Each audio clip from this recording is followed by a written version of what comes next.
Hey, well, welcome to the Everyday Tarot Podcast, your daily dive into the divine wisdom of the tarot. I'm your host, Camille A. Saunders, healer, tarot reader, and professional witch. And today I'm joined by my guest, Doris Taylor. Would you like to introduce yourself? Of course. Thank you so much, Camille, for having me on your podcast. I'm so excited to be here. My name is Doris. I am a herbalist and a nurse, and um, I founded Moonshine Wellness almost 4 years ago now, which is really exciting to still be in business this long. And I am a burnout recovery specialist. I work with people to recognize, prevent, and recover from burnout. And um, I my website is moonshinewellnesspnw.com. I have once a month workshops that I do regarding reframing how you view what keeps you in burnout. And I have my next workshops in January, and I do quarterly webinars. And my next quarterly webinar in February is going to be on sleep because most people I know do not sleep well. So I'm excited to bring that to people. Great. Thank you. Yeah, if you want to connect further with Doris, you can go to moonshinewellnesspnw.com, go to instagram.com/moonshinewellnesspnw. And then, yeah, to find the events, you go moonshinewellnesspnw.com/events for the January workshop or the February sleep webinar. Yeah, and then for folks listening to this episode, if you hear this and you want to be a guest on the show, I will have the link in the show notes to fill out my guest inquiry if you'd like to join me for the future. And if you haven't listened to my other seasons yet, you can check those out. This season is all guests, and then wrapping up my wild year of recording Monday through Friday, or putting out episodes Monday through Friday for all of 2025. And I'll be chatting about what's next for next year. So, yeah, Doris, I'm curious to just kind of get started. Like, how often do you pull cards? Do you prefer tarot or oracle? Like, what does that look like for you? So I try to regularly pull cards on a Sunday night to get a feel for what's coming up in the coming week. And so I haven't been able to do like a daily practice, but that's something that I have committed to is doing once a every Sunday evening, once a week to really just kind of feel out how the week's going to go. And then on the Sunday, I look at the card and I look at how the week did go and see if it really did kind of Mhm. match with the card or like how that played out. Um, and it's surprising, like most weeks I can be like, oh yeah, that happened. Like Yeah. now you can see depending on what the card was, like, oh, looking back, how it really did kind of fit with what happened. And that's the surprising thing to me about tarot is how like on point it can really be. And so really I prefer tarot decks over oracle cards. I just Do you feel feel like like because of the specificity or the structure or I feel with the specific how specific it can get. yeah. And how like it just kind of pulls away like layers. Like I used to do a fair amount of pendulum work, and it really felt like pendulums will tell you what you want to hear, but not what is true. And tarot's like, oh no, this is this is this is the reality of Yeah. what's going on. Because I'll do like the weekly um poll, but then if I have like bigger questions, about my business or personal life or anything that's going on, then then I'll do a spread or just kind of a check-in too, especially Yeah. on full moons or new moons. Then I will try to do like a spread, just kind of like a further deeper kind of check-in as to like what how I'm doing and what the future kind of looks like and all that kind of stuff. But yeah, so I definitely prefer the tarot. tarot decks. Yeah. Okay. So do you remember your card you pulled for this week? And then also I'm like, where do you put it? Do you have it on an altar somewhere? Do you just leave it like up somewhere? I pulled the wands. It was like, I want to say like seven of wands.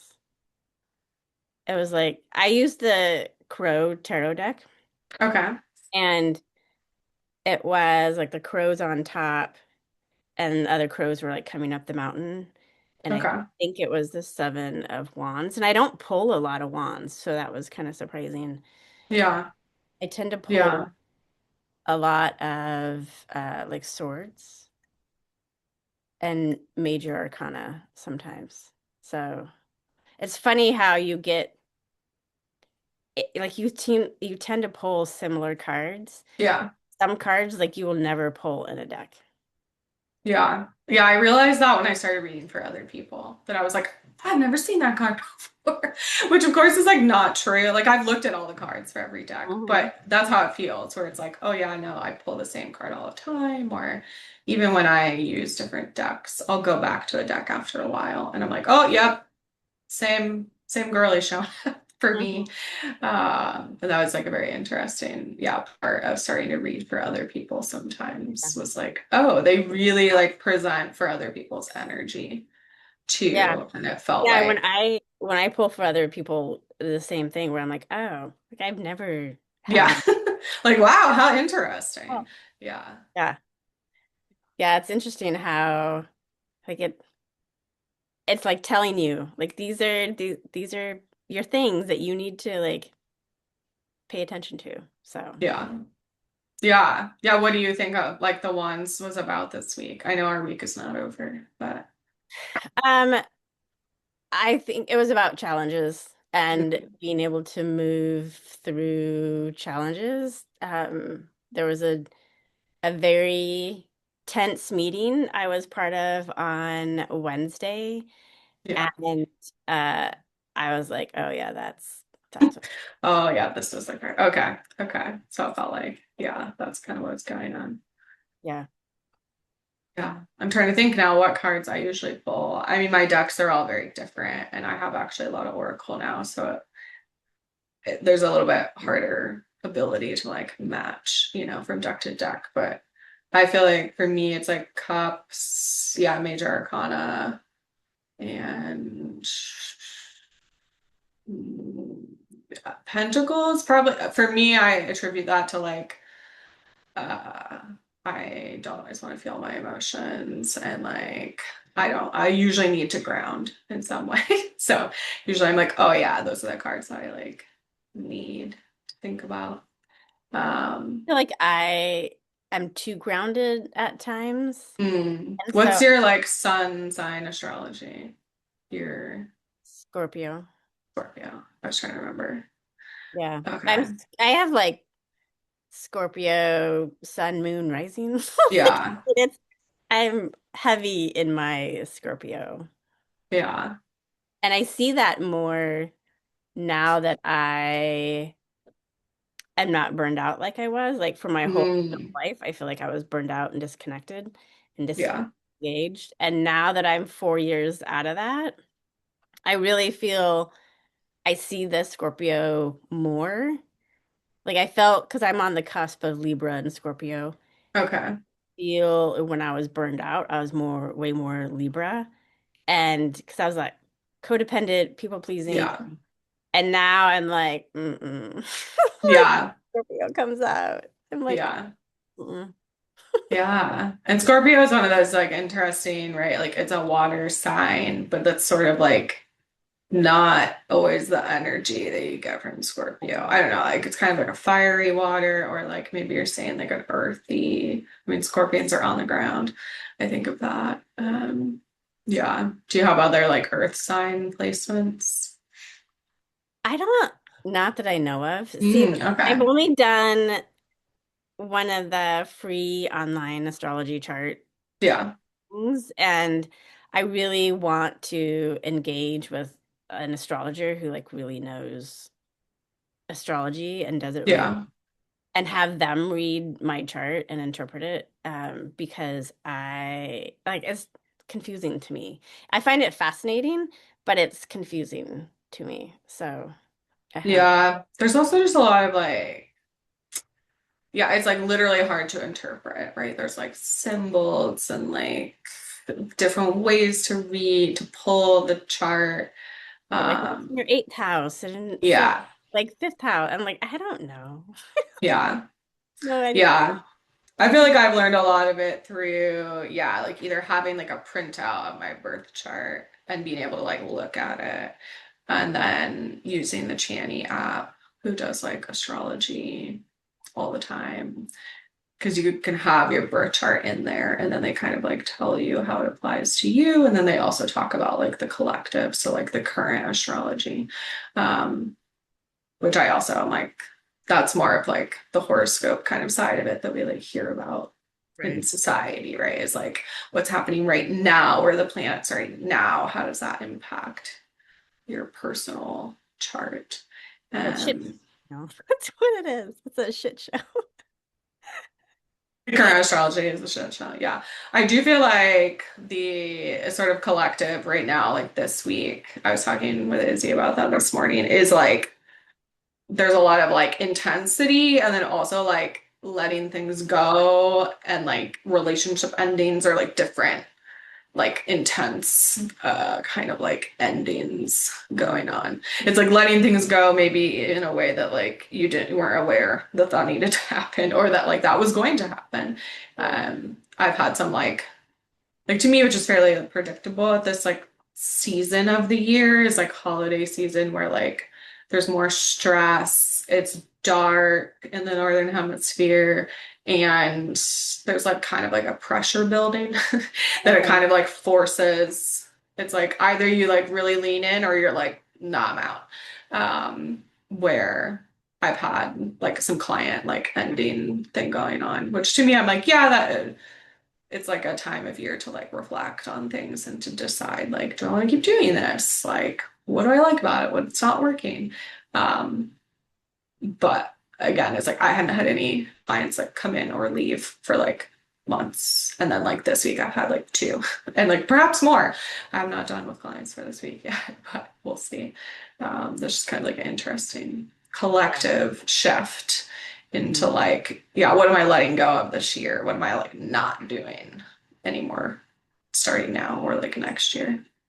Well, and like I've been sending you, there's the Chinese astrology with, this is Yeah, or snake shedding, right? Like, yeah, and I think it's a year 9, and then the horse is next year, and that's a fire horse, and so it's like fiery movement forward yeah, and action, and so it's very, yeah. yeah, I very find all different. this very fascinating because, people will say, like you'll see online where people were like, you know, in 1775, 1776, this was the astrology of the world. And then, the American Revolution happened.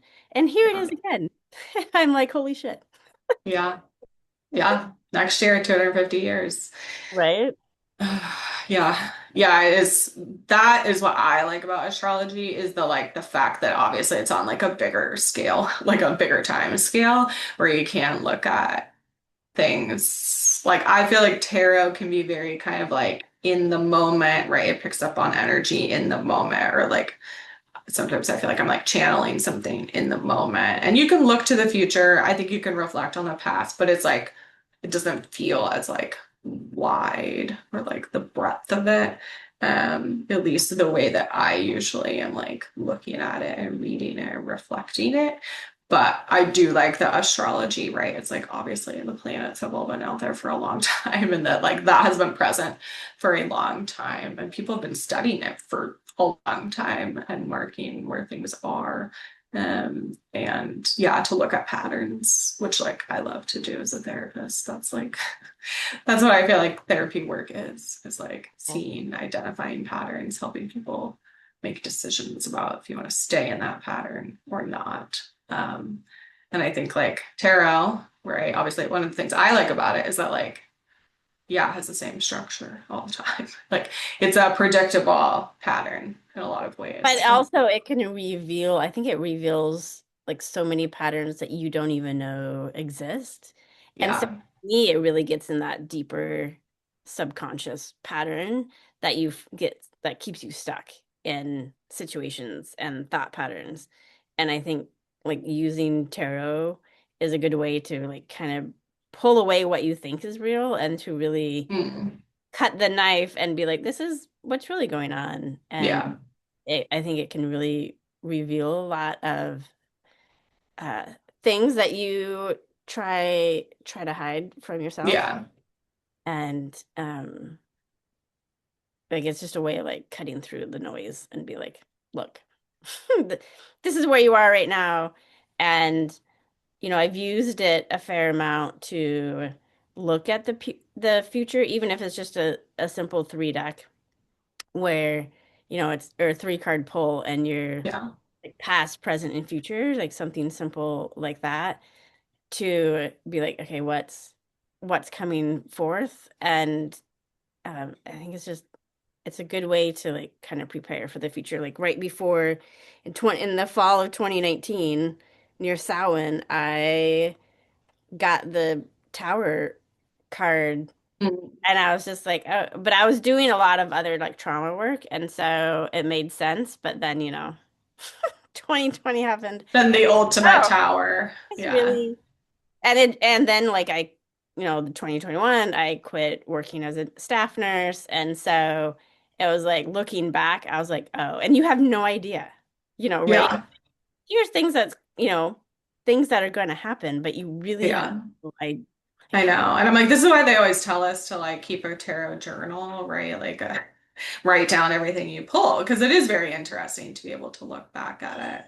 I just know for myself, I've never been very good at keeping a literal journal of like every card I pull. I take pictures, as you know, like when I pull cards. Because then I think for me, one of the interesting things about tarot too is that like in our society, we spend so much time in like talking, mental, like overthinking, intellectual world. And we don't always spend a lot of time like looking at things. And so I really like the visual aspect of tarot too, because I feel like that, yeah, taps into like another level of understanding. And of course, I still like read the little book and I like make sense of it and I'll journal about it sometimes. But I know for me, that's like one of the things that's very helpful in like the same way that like I sometimes as a client and then occasionally as a therapist use like art therapy where you kind of just start like drawing something or like how does this feel? What color is it? What does it look like here? And like as to like as a different way to describe like what's going on in the Yeah. moment. I've tried to keep a pulled the card Me too. journal, and So many I'll do it times. for like a week or Yeah. so, or I'll try to do it like on when I do a full moon, or Yeah. like some of the major, Yeah. or like when I do a Events. spread, Yeah. and then but like it's random, like it's a couple times a year, Yeah.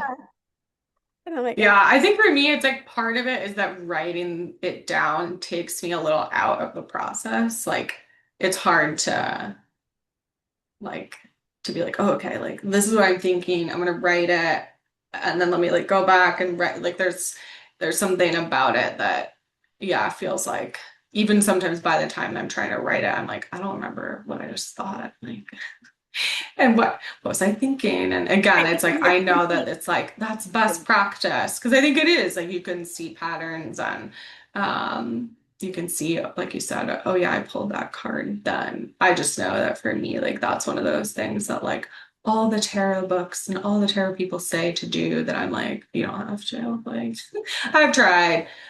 Like I said, I take pictures because it's like fast and then I can literally look back later have my pictures and have the I exact never. date. I'll take pictures and then I never go back and been like, okay, what did this mean? And Yeah. write about it. Like I'll pull a spread and then like kind of like read it through because I'm still also the kind of person that reads the book. Like I don't know Yeah. the story of the tarot and how to weave that in.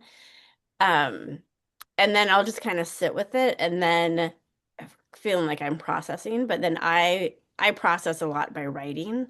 So when I do write it down, then it feels like it hits differently too. Yeah. We're all switching from like one side of the hemisphere of your brain to the other when you're like feeling and thinking Yeah. in That's the true. pattern and then you're writing, like that's a whole different side of your brain that you're engaging. So it does pull you out of that pattern of like of what the meaning what is and the Yeah. symbology to like, no, I'm gonna like write it all down. So Yeah. Yeah. And I think like, yeah, I know on the occasional times that I've like had tarot readings or like paid for ones, I do, I like thought about this recently where I was like, oh, I now understand why people will like record it or like almost like pull a transcript because it's like I had I read cards for people at Thanksgiving. So, it's been like 2, maybe 3 weeks.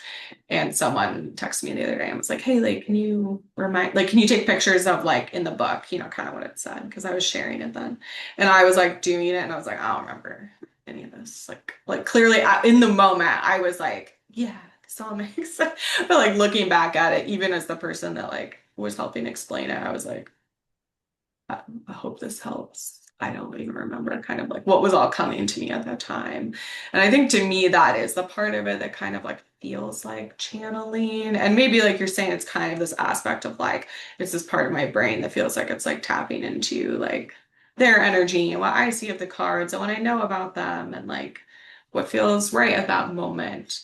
And then when I go into the like trying to write it or like grasp onto that, I'm like, oh, it's gone. Like, yeah. Oh, 100%. um, Like I've yeah, gotten some readings done and I wish I had recorded the sessions because you just don't like you maybe remember the highlights, yeah, don't remember like the details of anything. And it's so then it's like what did they say? Like what was the yeah. and But even I if feel like there's things where it's like in the moment, like we're saying about tarot, right? It's like you pull it and you're kind of like, I don't know what this is about, right? At the beginning of the week, and then later you're like, oh, that's what that was about.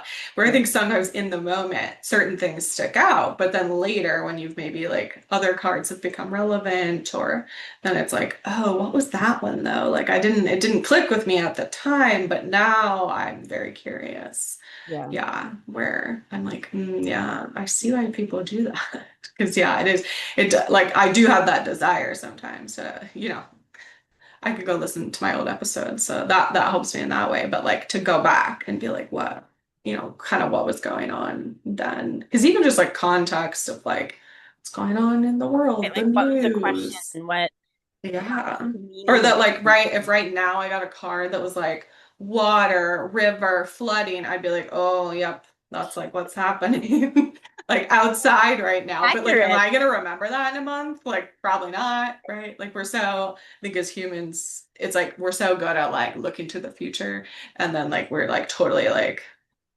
trauma from the past. It's like, oh yeah, no, I blocked that out. Yeah. Um, yeah, okay. Yeah. So you like tarot better? That's your preference. Do you remember when you like first found out about tarot or like got your first deck? Like, what was any of that Yeah, like? my first deck was actually an Oracle deck. It was the Okay. Goddess Oracle deck when I was in my, it's like 20 years ago, and I was just starting to explore like witchcraft and paganism. And I was at uh, a metaphysical store, and they had or the Goddess Oracle deck, and like I didn't even know who like my patron goddess was or like who was really speaking to me. Yeah. I mean it's all a journey, right? You're just figuring all those pieces out. And so they had a open deck of the Goddess Oracle deck, Okay. flipping through, and then one. like really kind of pulled to me or spoke to me, and it was Rhiannon. She's a Welsh Mm. goddess. Yeah. And I mean, and that's how I like figured out like who my patron goddess That's is, cool. and I still follow her now.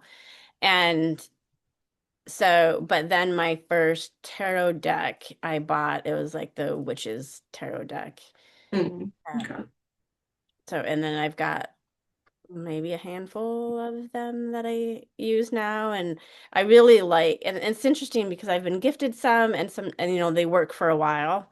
And Mm. then, like, but the Crow deck has really, like, I've had that for Yeah. years probably, and it's really spoke to me for quite some time.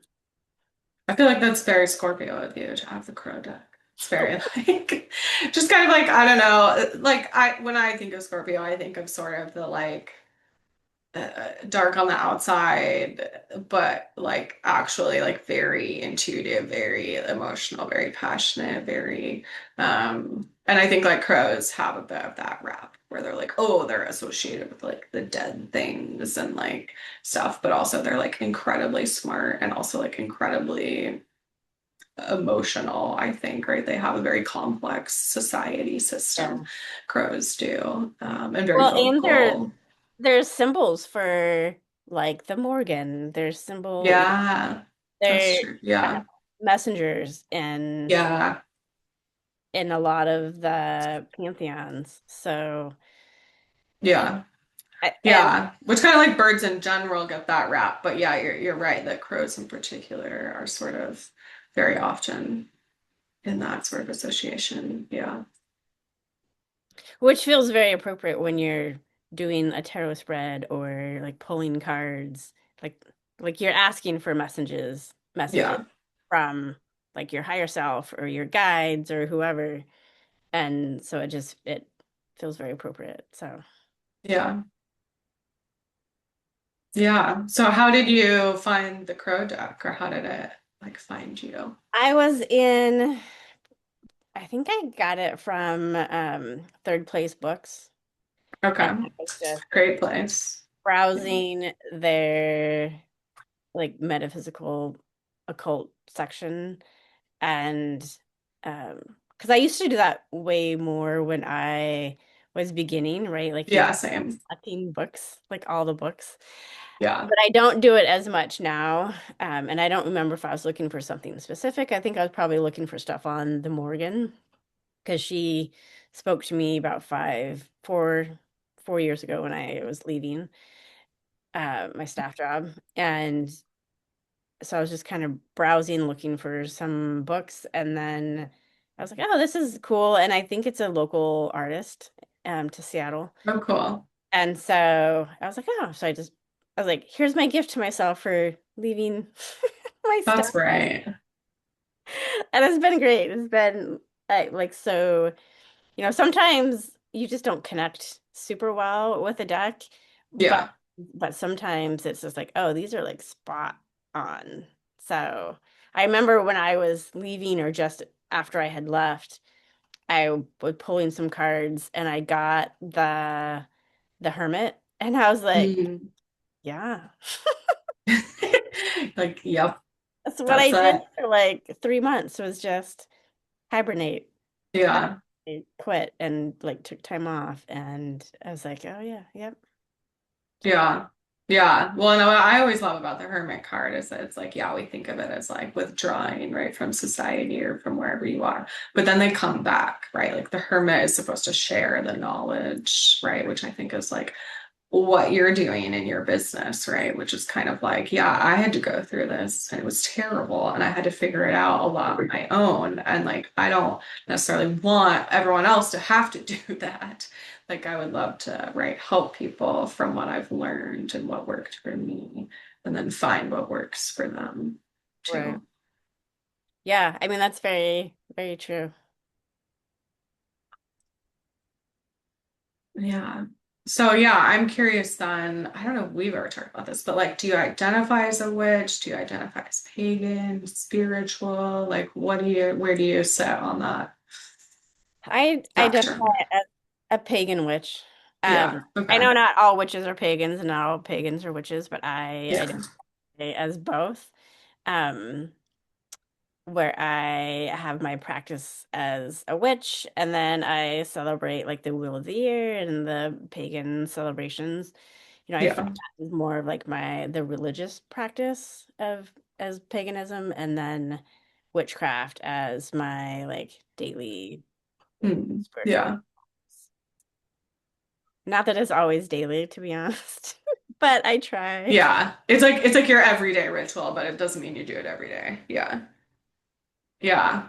Yeah. So I think I have an understanding like for myself of kind of how like you're saying that like you have kind of like the religion, like spirituality aspect, and then you have like the craft, the witchcraft that you do. How do you understand like those similarities or differences or like define them in your mind? So I define them as like paganism as the overall kind of like religious like practice, Yeah. like kind of keeping with the Sabbats, and um that really I think keeps me in touch with like the seasons and the turning of the wheel. And then the witchcraft piece is like casting magic and being, to me, I think it's even being more in touch with like your local like spirits that are part of the land and your house and where you live, plus your guides. And I know, there's so much crossover, but I really see like witchcraft as like there's my guides and who I follow, and that's more the witchcraft side, where to me paganism is more the Wheel of the Year and the Sabbats, and celebrating those, like keeping in touch with the movement of the seasons, where witchcraft is more that like everyday magic and the tarot, and um uh connecting with those energies and those spirits, and like being able to cast magic when I need to, or when I want to, um and kind of knowing how to do that, like that's definitely like the witchcraft, the witchy piece of all that. So, and that kind of keeps it fun with like the whimsy piece too, of Yeah.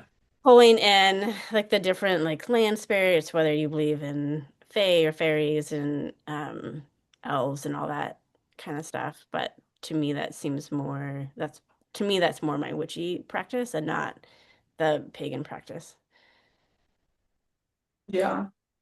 But all of it really, I mean, pagans believe that stuff too, and don't feel that they're witches. So a lot of it is very similar. It's just how you kind of divide it in your head and your practice. Yeah. Yeah.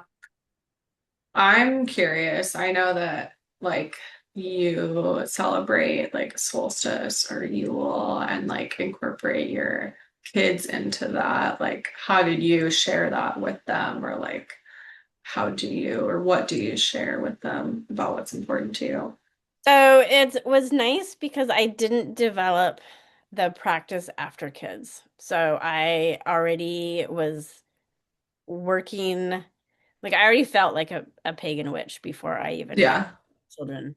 And so I had already switched to Yule, celebrating that Yule. practice. And I Yeah. don't do like the 12 days of Yule, because with kids it's just really hard. And I think life, right? Like modern life, it's hard to fully like do a full celebration sometimes. But Yeah. that's just what we did, is we didn't celebrate Christmas. We have always celebrated Yule on the solstice, and I mean it's just like Christmas without the baby Jesus. Yeah. Yeah, some could say it was before the baby Jesus. Yeah. So it's not that different that they ever had issues with it, with like their friends. It's just like we just celebrate Yule, and it's before Christmas. And the same with like Samhain. We've done like the silent suppers, which is hilarious with young kids because they cannot Stay cool. Right. They're like funny concept, not gonna happen. I know, but it's hilarious to try to like li watch them like try to be quiet. But Mm. also, I've tried to teach them to like honor your ancestors. We're not just like this piece right now. Like there's all this history Yeah. and there's a cultural identity associated with that too. Because here, especially in the US, we've lost that cultural identity and Yeah. we try to find it in other indigenous cultures and practices and like I don't want to appropriate other cultures. I want to like honor my ancestors' culture. And that's how I explain it when people ask about me, especially being pagan. And I'm like, this is what my ancestors did. Like Yeah. they were not Christian. Um they were pagan. Like they honored the land and the rituals and the seasons and I feel closer to my ancestors because of that. Yeah. Yeah. So yeah, you shared earlier that like, yeah, you felt like a pagan witch before kids. Like, did you always feel that way? Did that like come about in adulthood? Like, when Oh, did in you settle adulthood, on that? uh, Yeah. 100%. Like in my like mid 20s, like mid to late 20s, that's when things started kind of like percolating for me. Like I found um I think it's the Witch Within or something.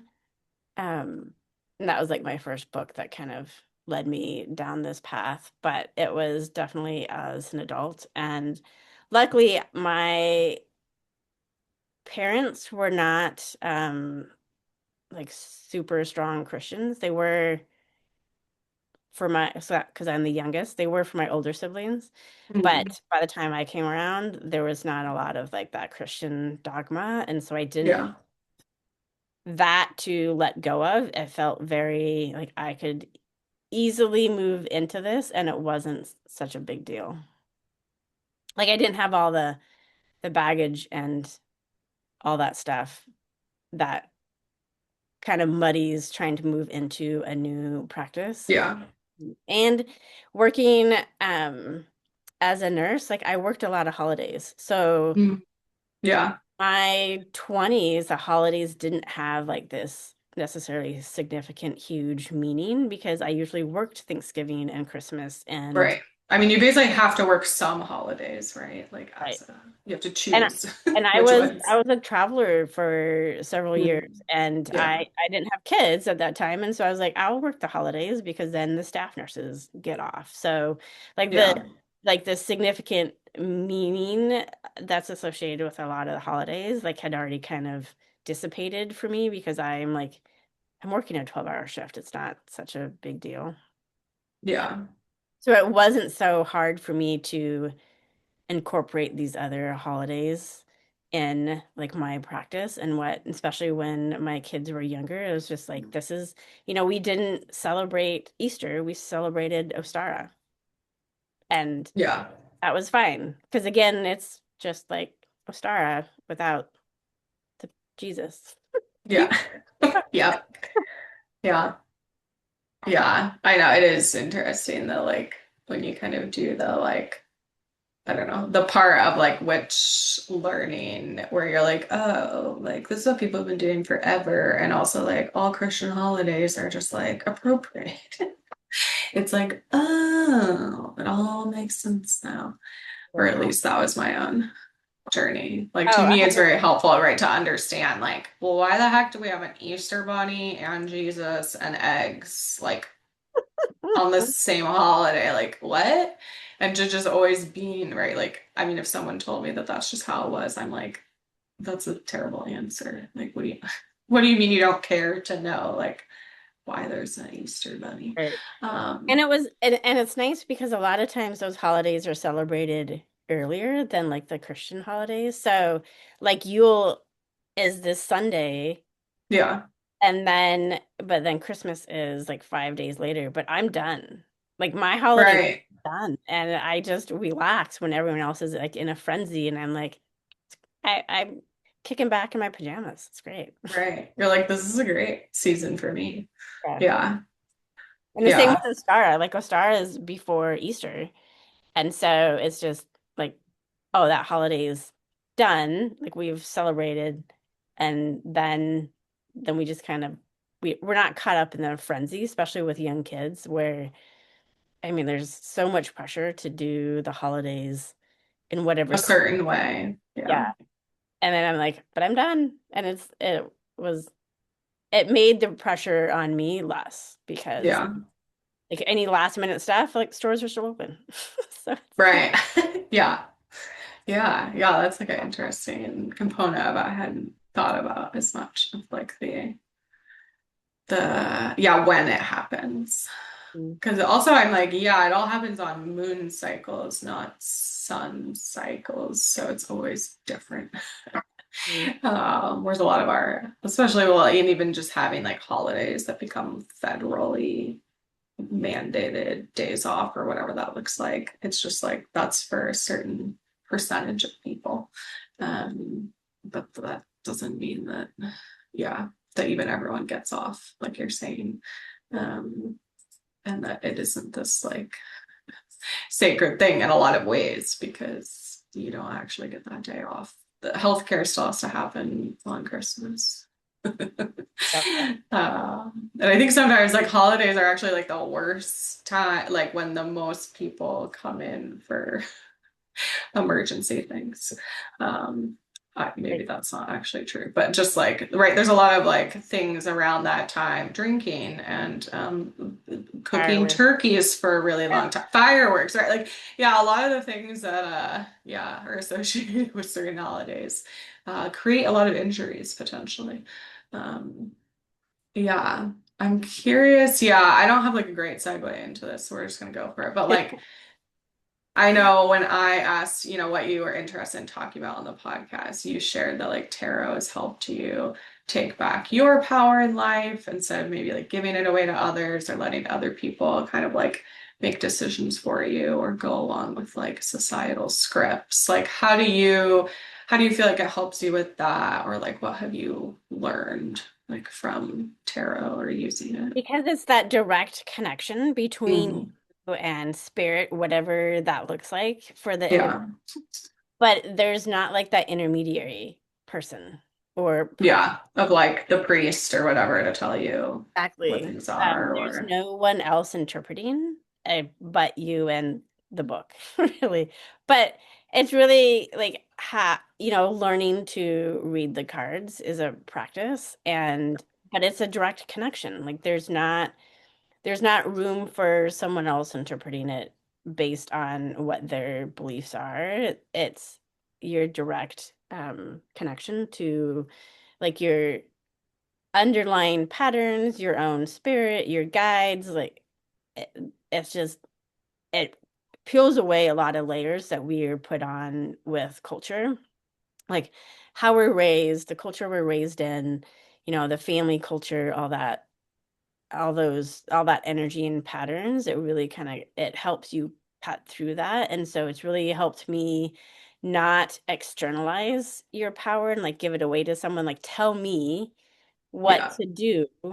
It's you're asking the cards, but they're not interpreting something differently, right? Like they're not, oh, they don't have another culture or pattern that interprets the cards for you. Like you're literally just there. Like it's a direct connection. And yeah, that has really helped me like let go of a lot of labels that get put on you and has helped me like work through a lot of that because there's just not it's just you and the cards.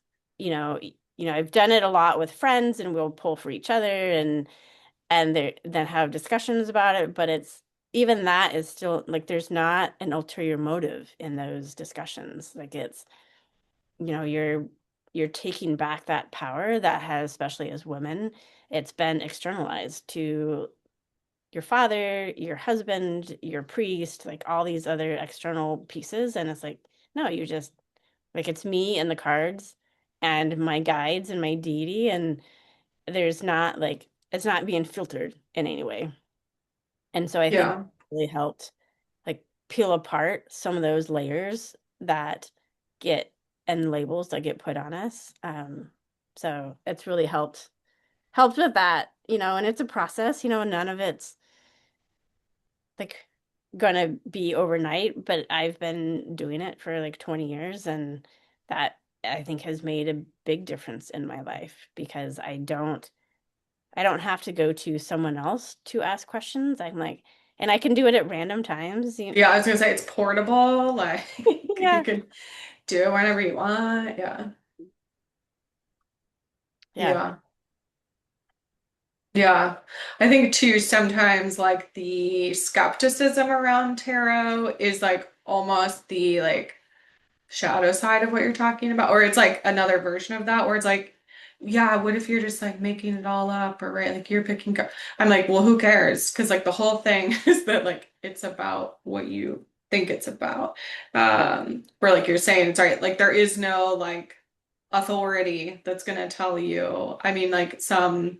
You can go online and try to find tarot courses where someone will maybe perhaps try to tell you what certain cards are. But to me, like, yeah, that is the fun part about it is that like no, every deck is different, and like you might see a card one day and the next day you're like, oh, I have a different feeling about it, or different people interpret cards different ways even if they have the Well, same and I think deck.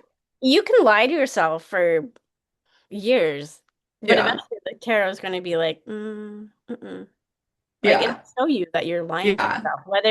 And I think that's where people sometimes also get scared, and they get scared away from tarot because you know, it's not all fluffy bunnies. right, It's yeah, it's the yeah. I tower know it's card. interesting when I get like questions about it, like, oh, it doesn't work, where I'm like, oh, most people have the opposite, where you like you actually start working with the tarot and you're like, how did it know? Right, where it's like almost the like, oh, like you're saying, oh, I've been lying to myself about that, or like I didn't tell anyone, and then this card comes up and it's like, oh, I'm being read to filth, as they say, about that. Oh yeah, no, right, like it's totally right. I'm not doing this thing, or I said I was gonna, and I'm not. Where, yeah, I feel like it's like it deepens the relationship with self. And I think that really scares a lot of people. And I think that's also why certain practices discourage tarot reading, right? Because Yeah. but that's why, like you can lie to yourself about it for so long, and then it'll be like, no, like this is a problem. Yeah. Yeah, yeah, yeah. And that's like a whole other, yeah, of like, oh yeah, why is tarot? Or even just the idea of like, yeah, witchcraft or being called a witch, or that it's been very, I mean, it's also interesting because like another facet of your personality is also like herbalism and working with plants, where I'm like that, doula, tarot, witchcraft, paganism, that all get lumped into the like anti-Christian uh, pot. Yeah. And I think, yeah, I certainly see it like you do, where I'm like, oh yeah, no, like they like no, people want you to like have to, yeah, go to your priest to tell you what to do, or like have patriarchy be in charge.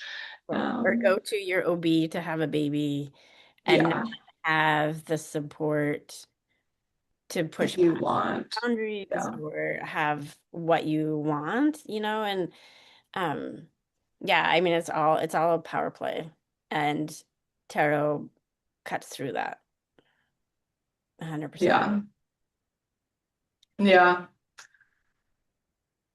Yeah, I'm just thinking about how, like, as a therapist, I spend so much time telling clients, like, you don't have to do that, or like, you can say no, or like, right, that, like, I mean, we also live in a society that's very abusive, or like not very boundaried, or loves to be controlling of people.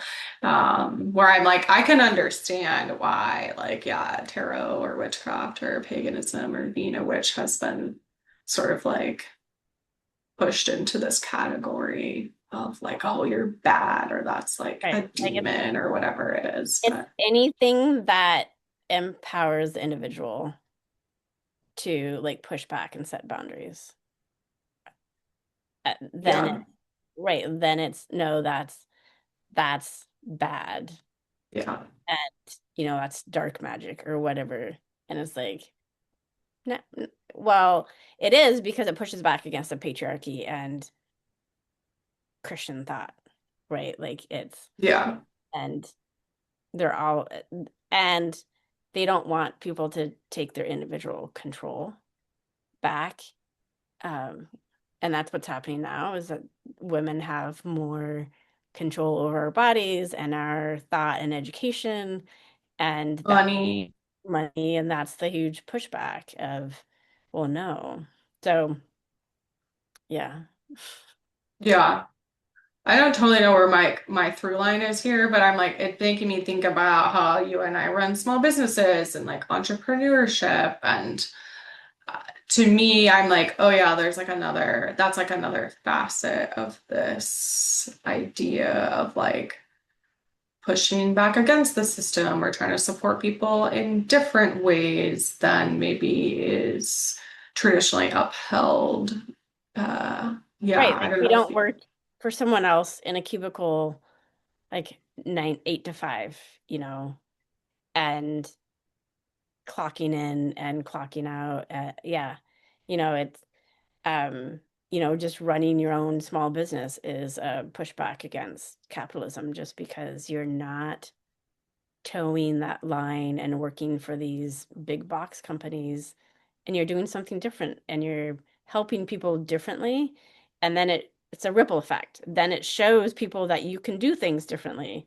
That's why on yeah, my website under my resources I have a listing called Nurses in the Wild because I want to show other nurses that you can do other things with your license. Like you don't have to do bedside, you don't have to do clinic work. Like there's other yeah, nurse jobs that like other small business owners that you can do with your license and not be like in this little box of what traditional nursing looks like. And that's a lot of it to like just inspire people to look at what you can do differently.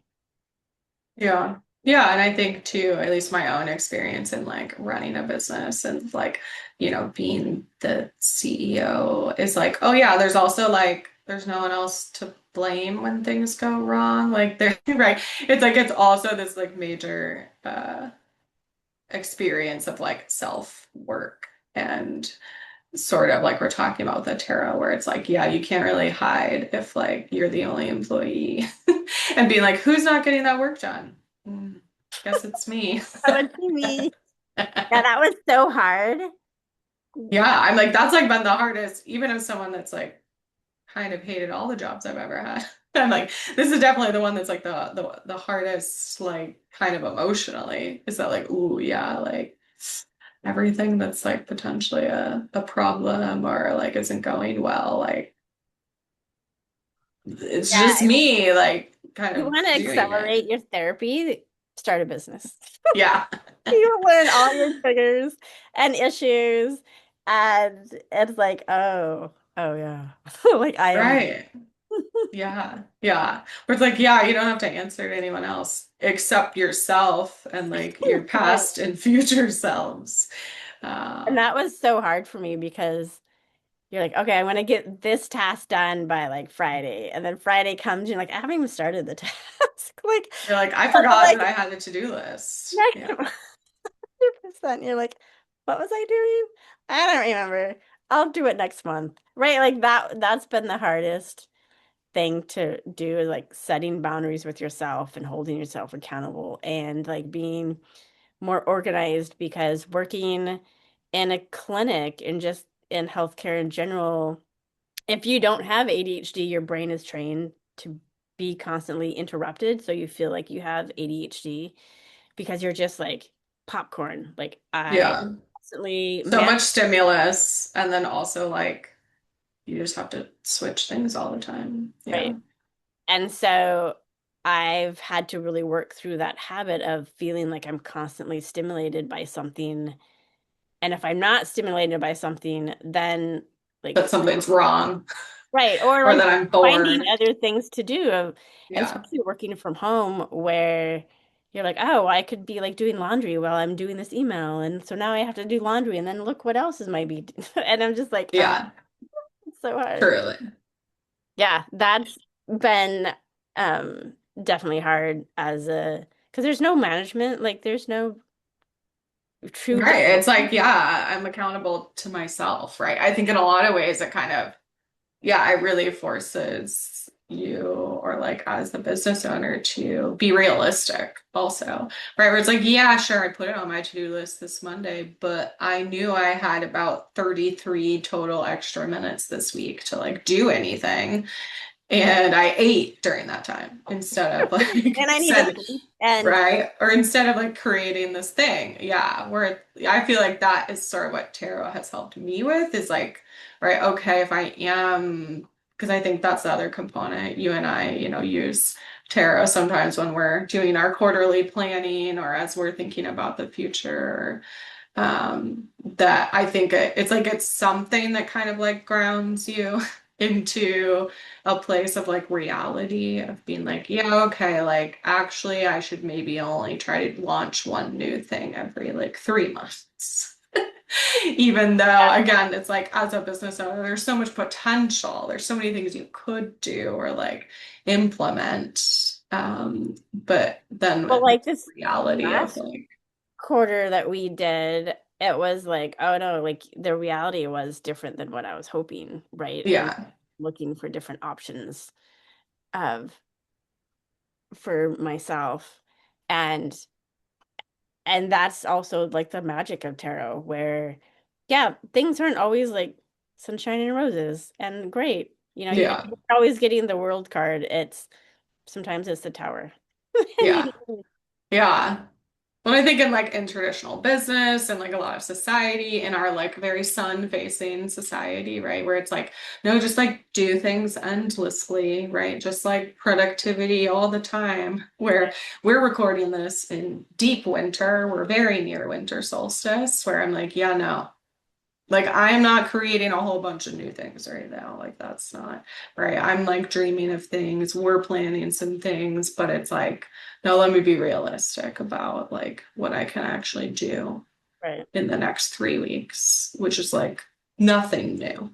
It's Well, like and it's rest. also it's honoring like the system or the cycle, the Yeah. season that you're in. Right. Where it's like, I'm not supposed to be starting Right. a bunch of new things right Right. And now. you don't want to like everyone's talking about, 2026 planning and I'm like, shit, I'm like not even planning fourth quarter and we're in the middle of it. Like Yeah. it's left. And I'm just like but you look at this the season of where you are and it is that more like yeah, you're doing things, but you're not like full steam ahead. Like it's not like Yeah. May, April, May, June, where like you Where we have, have like 16 hours of sunlight a day where we live in the Pacific Northwest, where I'm like, yeah, I have so much time. Here we're at like, I don't know, 7 hours of daylight at best, yeah. 3 p.m. and it's pretty dark already. Hmm. Yeah, and I think that is the other thing that like tarot as a practice and part of my own like spirituality and witchcraft is that like wheel of the year is the seasonal living is the cycles, which just helped me frame so much greater understanding of like, yeah, you don't have to be like doing the most all the time. Like it's kind of this permission. And also, yeah, that like it's very unrealistic to always be producing new things or always be grinding or whatever the kids Right. say. That hustle culture that Yeah, is that's in, like so popular right now. Or maybe we're on more the tail end of it. I feel like we're in like burnout culture now. That's like where we yeah. live actually. Yeah. Uh, Well, and there's that pushback against like capitalism and hustle culture and like the big yeah. Because yeah, the other side of hustle is burnout, right? Like that's like let's be honest that like you can do it for a time, but you can't do it forever. Um, yeah. yeah, and I think tarot also kind of reminds you that it's not all production. Like we don't always have to be producing and like doing things because it's engaging that other part of your brain Yeah. where you're not really paying attention to the clock and the time when you're doing a tarot spread or something. You're and like you're engaging with time a lot differently. And the more you do it, the more you're like, oh, time is of course a construct, right? Like it's not Yeah. like the seasons pass, but the hours and minutes and like that's all like a construct. And if you're not constantly watching the time and the minutes, then like and you're engaging differently, then you're pulling yourself out of that paradigm a little bit more frequently. Yeah. Yeah. And sort of like, I feel like reclaiming that actually your time belongs to you, Mm, um, and not to other people. right. Um, which again, definitely not what we've been taught. I want to pull some cards now. I'm trying to think, is there like a topic or something that came up today that we want to frame our cards around? Um, I I don't I mean, no. Okay, that seems fine. I feel like I want to pull three cards. I don't really know what our prompt should be. Um, I don't know. Well, we could just do like past, present, future. We can think about that. Um, let's see. Yeah, I feel like that seems good. I'm gonna stand up real quick because I'm tired of sitting, and then I'll pull cards.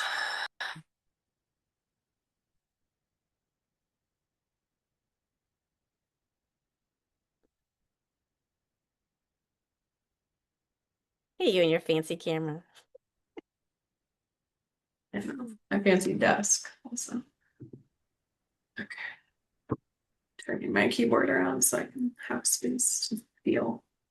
So I'm going to be using the Herb Crafter's Tarot since that's a good fit for you and I, as Doris is a herbalist.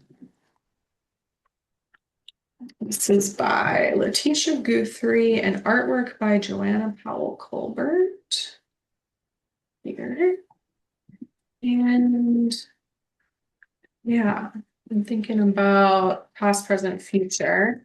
Trying to think about of what, like, I don't know, I other think sometimes things. it really feels just like a check-in, like a Yeah, past yeah. present future check-in.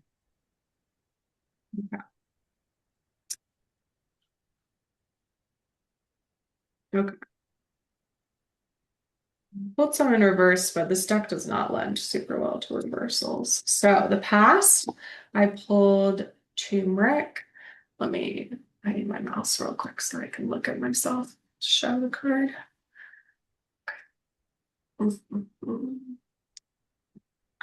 Turmeric here, which we have like a pot, it looks like I'm doing some natural dyeing and some things. I'm like, to me, I'm like, this is like inflammation, burnout. That's like what I immediately think of when I think of kind of like turmeric and what Well, it and yeah, because does. turmeric is an anti-inflammatory. So, Yeah. It also, right, is like extreme dyeing power, right? Like it is a very good natural dye, as you'll know if you've ever um put it on any kitchen towels or on a cutting board. That usually things are like a nice yellowy orange for a long time. Okay, and this here is the Eight of Earth, which would be like the Eight of Pentacles equivalent. Um, so I'll read here. It says, let your tasks be an embodied prayer. Do the work, teach what you know. And it talks about what's on the card. So it says, fresh turmeric is sliced on a cutting board. An old white dress is lifted from a pot of warm water mixed with bright orange powder made from the dried root. Old t-shirts, dresses, and linens await their turn in the dye bath. Tools rest on the counter, freshly dyed garments dry on a line in the sun. Dedication leads to mastery. Is your commitment strong enough? Put in the time to hone your skills. The longer fabric soaks in the dye bath, the more vibrant and lasting the color. Hard work may sometimes take its toll. It can feel isolating and frustrating. Do it anyway. Turmeric stabilizes the body, increasing vitality and strength. Remember to care for yourself at the root. I'm like, oh yeah. If you are That's struggling with diminished self-worth, teach your craft to others. Look for ways to engage the community in your projects. Turmeric medicine survives because it's been passed down through generations. Trust the value of keeping time-honored traditions alive. I mean, that's what we were talking about. Like, Yeah, right. I mean, the time-honored traditions, the sort of like hard work, burnout culture, and also just the like kind of what hard work actually like feels and looks like, which is like right. it's hard Yeah. and Well, it's and the hard work of isolating. like running your own business and Yeah, all like, and then like teaching what you know, which is I know a lot about burnout because I experienced it for 20 years. So yeah, now that's what I'm doing. So that's, yeah. I mean, this is the thing about like, it's amazes me about tarot. It's like yeah. all of that. Yeah. Well, and this deck tells you how to craft with it. So it always has suggestions at the bottom of like how to work with it. So it says you can enjoy some golden milk. So, made from turmeric, milk, honey, and ginger. You can make turmeric dyed prayer flags as expressions of joy. And you can host a turmeric dyeing party, gather community, and teach them what you have learned.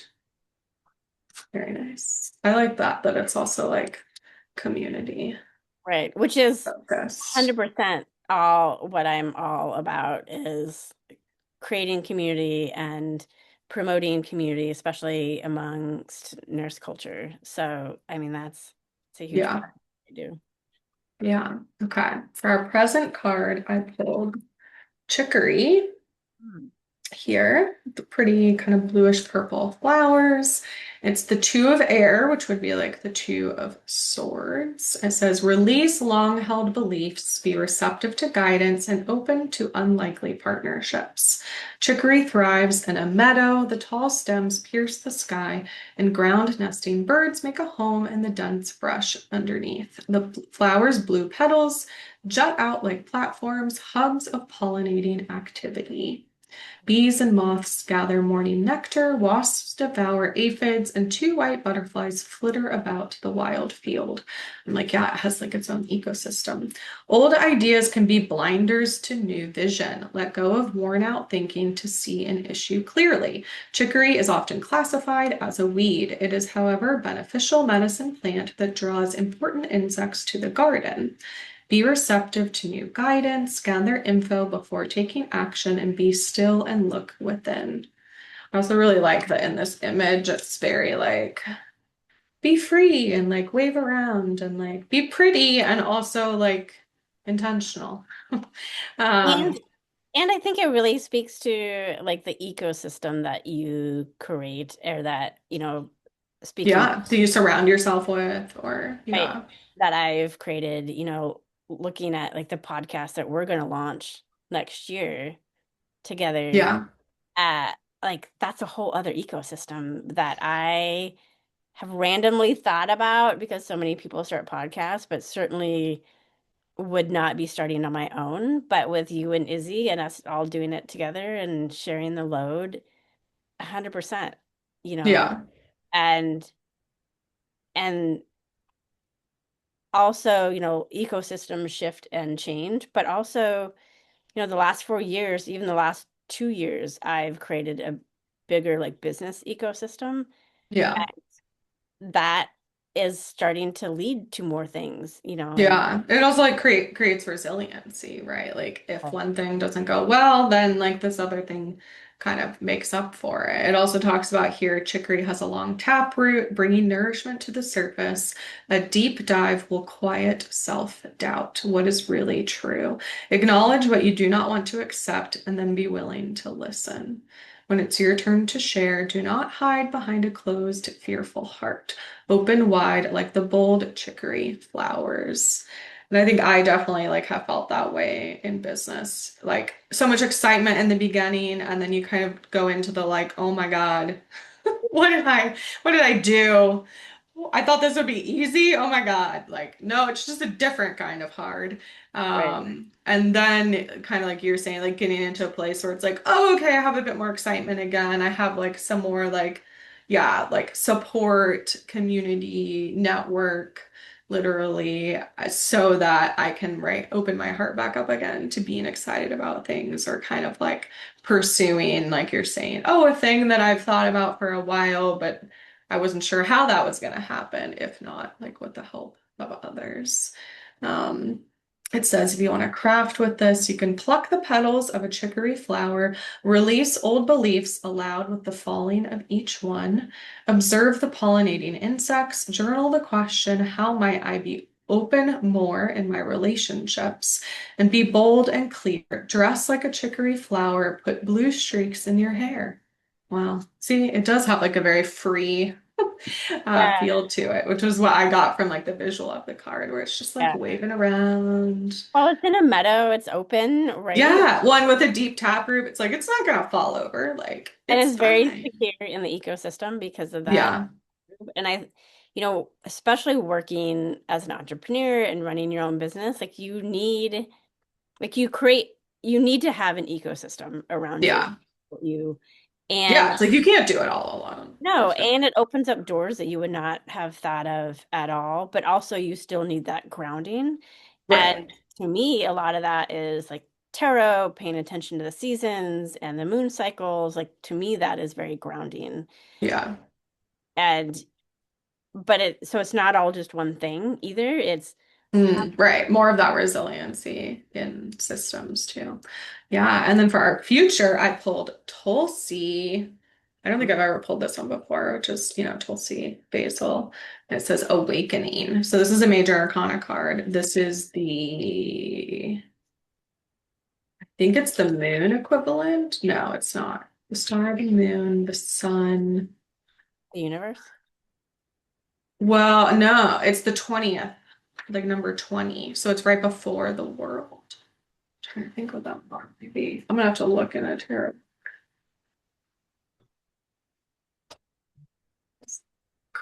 books. Yeah, what's usually a card of 20? Tower, sun. It's gonna be very obvious when I figure it out, but is it like strength or hmm. judgment? That's what it is. That's the 20th card. So yeah, I think I get that because like judgment would be like to me, I'm like, yeah, Christianity. But like in other spiritual systems, it would be like awakening. It says, make an offering to the sacred, awaken to your life purpose. Devotion to your calling is devotion to the world. It talks about a pot filled with lush, thriving tulsi plants sit on a beautiful white tapestry imprinted with cream-colored lotus flower mandala. A few leaves are scattered on the tapestry. Two sprigs of tulsi with dark purple flowers cradle the silver pot. An oil lamp lightly burns in the corner. A mala crafted of tulsi wood is placed near the base of the plant. Sacred service is the call of the divine. Reverence for nature inspires connection with all beings. Tulsi, also known as holy basil, has been a highly regarded panacea for over 3,000 years. It enhances memory, restores energy, and clears toxins. Take care of your well-being and awaken consciousness. Committing to rituals that have special meaning for you will lead to spiritual awareness. Free your life of anything that keeps you from your purpose. Deepen your relationship with what enchants you. Devotion to your holy work spreads goodness to all. How lovely. That really made me think of so I got a bone reading a couple Oh, weeks ago, yes. and one of the messages out there was to lean into like just daily rituals that Mm, benefit or connect with my spiritual practice. and it was the moon and the goddess was the message. And like that's, that's the same thing. It's like leaning into, especially in this world. I mean, there's so much chaos and across, globally, like at large, but Yeah. also, as a small business owner, it's hard. Yeah. Even just in a normal time, it's hard to run a business. And I think it's important to and to lean into these practices that ground you and center you and like lean into other guides besides just, this business coach or whatever, you know, Yeah. um, because that's really where you never know where those doors will lead and that energy will lead. And it's kind of going back to like studying the ecosystem, but it's like studying the ecosystem of yourself too. Yeah. Yeah, Right. Like working like from the inside out of like, right. okay, I have my groundedness. This is what I do. And then as I go out in the world and in my business, Hmm. kind of also having that. Yeah. Yeah. Yeah. And I think it's like almost this like devotion to self and like devotion to your business, where again, I think like sometimes I will get to points where I'm like, yeah, it'd be easier to not run my own business, right? It's like, yeah, it's just a different kind of hard, but I feel devoted to it, right? Like that there's an aspect of it that feels important and relevant, and that yeah, it's like I'm giving something and getting something from it, even when it's not Yeah, like easy. I have a friend who has thought about opening up her own business, but then she's seen how hard it really is, and she's like, Yeah. Like, nah. yeah, Yeah, and and I think like right, like that's a very respectable choice, right? Like I think yeah, it's definitely and even if you open it for a while and you close it and like at some point like that's also like good on you. Um well, and 'Cause yeah. you like there's so many lessons about yourself that you learn and like who you are. Yeah. I've always been this like public speaking has always been hard for me, or like speaking up in meetings. But I realized I would get anxiety about speaking up in meetings because I always expected pushback and not Yeah. nice pushback, not like, oh, Yeah, that it's like it's trauma. It's like it right, didn't come from nowhere. right. It's Yeah. always been like traumatic pushback. And Yeah. as an adult, it's different in like high school and stuff. Like we're not like when I was growing up, we weren't doing a lot of public speaking. But as an adult, it's because there's always been harsh pushback on what you're saying. It's never Yeah. been a supportive environment. But now I do public speaking all the time. Like I do workshops, I do webinars, I do like I'm in a networking group and we like do a little commercial like every week. And Right. I just pull it out of thin air and there's not that anxiety around it anymore. One, I do it all the time now. Like I was a guest speaker at a nurse conference in September in Alaska, and it was fun and it was nice. And I gave my herbal medicine uh, webinar, or I did it as a workshop, but it's now my herbal medicine webinar for the first time. And I know the material, but I wasn't like practicing it. Like how Yeah. people stand up in a mirror and like you practice how you speak and what you're saying, and I just go off the cuff. And so it doesn't.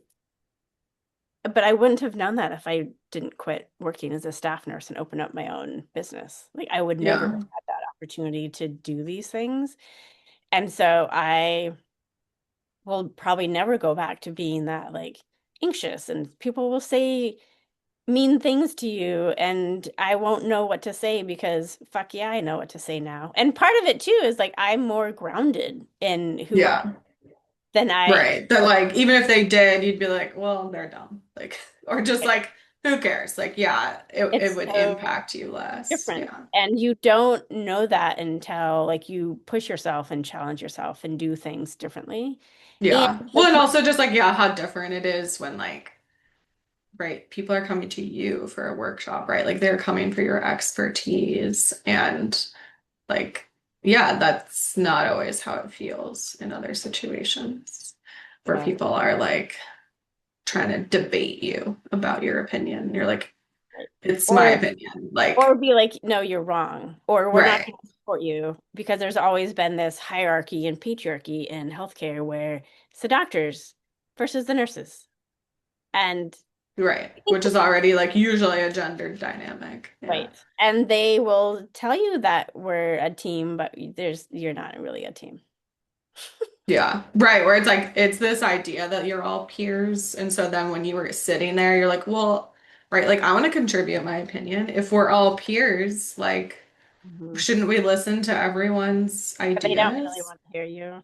Yeah. But it's like you were operating in a system that was like, again, pretending to be one thing and really was Yeah. like, shut up, sit down, we're in charge. And yeah, it's like when you're in that system, it feels like, am I just like crazy? Like, am I right? Like, I guess I'm not a good public speaker, right? If I was, I would be able to share my opinions and then people would hear Right. And me. have a discussion about it and be able to Yeah. defend myself. But that was also the problem is that I always felt like I had to defend what I was saying. Yeah. And but not in like a conversation wise. It was this like head-on collision way. Like it was Yeah. collaborative or supportive. It was no, you're wrong, or you might want this, but we don't support it, and we're not gonna. Yeah. Yeah. Great, that's fun. You're like, cool, I'll just be here, I guess. Cool. Right. See you tomorrow. Yeah, Yeah. I feel like I could go on a whole tangent about that, but I should yeah, probably and we will go on whole wrap it tangents. up. But Yeah, exactly. Stay tuned for our future podcast. well, and like I, you know, I listen to podcasts, but like this is a whole new endeavor that we're doing, and in another year, we don't know where it'll be, but it will be exciting. 100% it'll be Yeah, at this time last year, I was like, I guess I'm going to start a podcast. right. Right. And you started yours, and so it's like it feels easier for us to start it because you've already like broken those waters and Yeah, through it. And so it's easy. It feels a lot easier because it's like, oh yeah, Camille's been doing it for a year. yeah, yeah. And now I'm like in that public speaking pit where I'm like, oh yeah, I mean, I recorded 250 episodes. Like, I don't need to prepare that much. Yeah. I still do, but yeah, I guess it depends on the episode actually, Mhm. like as to how much. Because I also like tarot because it's in the moment. It's Mhm. like, sure, you could try to script things out or like I think in the same way that you feel like you've learned about public speaking, it's like actually the most like interesting, authentic, genuine thing is when you speak from like your experience and what feels important in the moment, even if 2 weeks ago when you were like, I'm gonna give this talk, this is what I'm gonna say, like it just doesn't always feel relevant once you get to the actual moment of Right. what's going on. Yeah.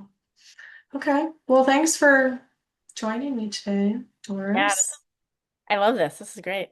Yeah. Thanks If for you want to having me. connect, oh yeah, it's been very fun. It's nice to interview you in this capacity. I learned some things I did not know about you, even though Doris and I know each other for, For yeah, almost four yeah, almost 4 years. Yeah. because we So, start we met soon after I started my business in 20. okay. So that's an easy way to mark the time. Yeah. So yeah, if you want to connect further with Doris, you can go to Moonshine Wellness, pnw.com, same on Instagram. And check out the slash events section for the January workshop and the February sleep webinar. If you'd like to be a guest on the show, I have my guest inquiry form linked in the show notes, and links for the ducks I talk about will always be in the show notes on my website. I'll also link the crow one, at least, that Doris talked about as well. Thanks for joining me today on Everyday Tarot. Just as a reminder, the podcast comes out daily, Monday through Friday for all of 2025. You can email me, me@CamilleASaunders.com, with your thoughts, questions, and more. All right, see you soon. Bye bye.